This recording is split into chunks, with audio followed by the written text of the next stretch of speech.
So how are these three stories related? It's a story about inflation, story about our national debt absolutely exploding. And to be fair, under President Trump, President Bush, it wasn't just Obama and Joe Biden. Fairness matters if your integrity matters. And a story about Bitcoin. Well, they all share one big thing in common. Let's get to story number one first in this headline, and I'll explain. CNBC, consumer prices rise more than expected, pushed by a 9.1% jump in gasoline. Ladies and gentlemen, consumer prices are blowing up. Have you seen the home prices down here in Florida and other hot markets? We're looking for a new house, folks. We need a bigger studio. The home market down here in Florida, listen to me, is insane. If you've tried to move down here, you know exactly what I'm talking about. The price of homes down here it's not even insane. It's beyond insane. It's like Joaquin Phoenix Joker insane. It's not like what's Jack Nicholson Joker. It's totally Joaquin Phoenix insane. Consumer prices are through the roof. The price of food, the price of gas, the price of commodities, the price of gold. Folks, you can't print a boatload of money every single day. Billions and billions of dollars being printed and digitally created out of thin air, chasing the same amount of products and not expect the prices to go up. Let me get to headline number two. Again, I'll explain why these are related in a minute. U.S. budget deficit, CNBC. U.S. budget deficit jumps to a record $1.7 trillion this year. By the way, I read a story. The GOP is putting together a commission to study the budget deficit. I got an idea. We don't need a commission. We're in a lot of debt. Just stop spending money. How does that sound? How is the debt exploding? Debt and deficits are annual. The national debt is cumulative. How is it that we keep spending money we don't have? Where are we getting the money from, folks? If we don't have the money, the federal government, because they haven't taken it in tax revenue, then how are we spending $1.7 trillion more than we actually have? Because we're printing it, folks. The Federal Reserve, under all kinds of names, quantitative easing, all kinds of BS names for things, are essentially printing money like it's a monopoly game. If you did this, it would be called counterfeiting. Our debt is exploding because we are trying to monetize it right now. Let me get to my third story because I want to explain how these are related. CoinDesk. Bitcoin and Ether are steady and near record highs as all eyes are on the Coinbase listing. Coinbase just went public at an IPO and it exploded. The value of Bitcoin, cryptocurrencies are exploding everywhere. Why would that be?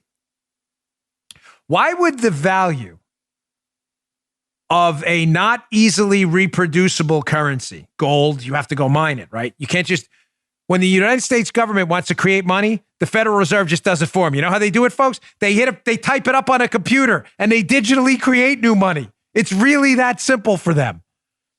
When you want to create other forms of value storage like gold or Bitcoin, you have to mine a Bitcoin, which takes a very long time and a lot of computing power.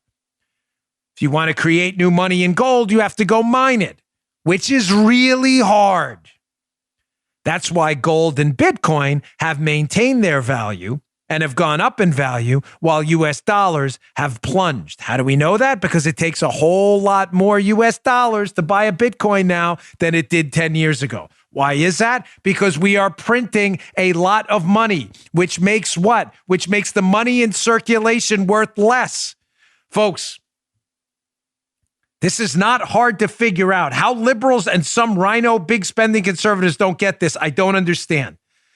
If when you worked back in the, say, 70s or 80s, say you're retired, say when you worked, there was $100 in circulation.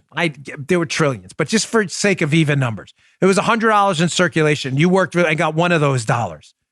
That dollar and out of the $100 in circulation was worth a lot. It was worth 1 out of 100. If you now print the hell out of money and we now have $1,000 in circulation, you have 10 times the money in circulation because you just printed or created more on a computer. That same dollar you owe now is only one of 1,000, not one of 100. So the dollar you earned back, I just hit my nose on the mic. The dollar you earned back in the day was worth 1 out of 100, is now only worth 1 out of 1,000. But what if that dollar you earned back in the day has been sitting in your bank account earning almost no interest whatsoever because of the low interest environment? You probably should have spent it when it was worth 1 out of 100. Probably should have bought some gold or something a little more stable, or some real estate or something, because that dollar's worthless now. And as that dollar's value goes down, the value of everything that's not printed as much as a dollar, Bitcoin, gold, real estate, it's hard to build houses, goes up and up and up.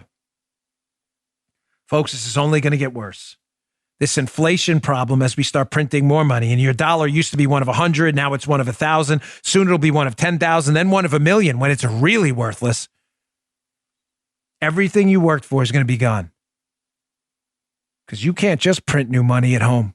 That dollar you earned in the 70s, which was one of 100, is the same dollar sitting in your bank account now, worth 1 out of 1,000, soon to be 1 out of 1,000,000.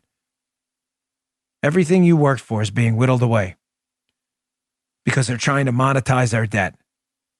The federal government's realized a long time ago, federal governments around the world, they will never pay back the money they owe their citizens. The United States will never, listen to me, they will never pay back our national debt, closing in on $27 trillion. We don't have the money. So what do? They just print a whole bunch of money and monetize it. In other words, they make the debt we owe worth a lot less.